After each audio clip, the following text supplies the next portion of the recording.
Engineer, good morning po, tabi. Hello, padi.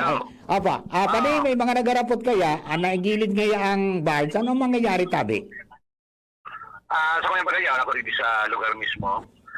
So nagigilid ng barge using another tugboat, MB Court Matthew. So kanyan, normal operation na yun eh. Kuto na yun kan. So kung saan yun ipapaduman. Normal, very so ating dagit pigiri mo na normal. Ito na yung mananin, kung yan. Kuto na yun kan. Ano yung palanog? Yeah, good time. Opo. So, haliin na pa lang. Hello? Opo. Yung tugboat, tabi.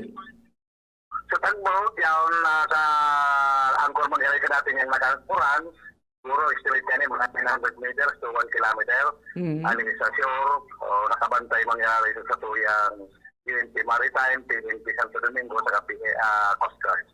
Ayun. Yan, mangyari pa rin. So, maatin rin sinda dyan hanggang sa matapos yung 14 days na tingkalaan. Ay, pa rin. Ayun. So, ang sa parte po... Nakakantabay man kita sa grupo, sa MDRM mo. Ayun. So, ano yan? Nothing to worry about sa mga kababayan natin.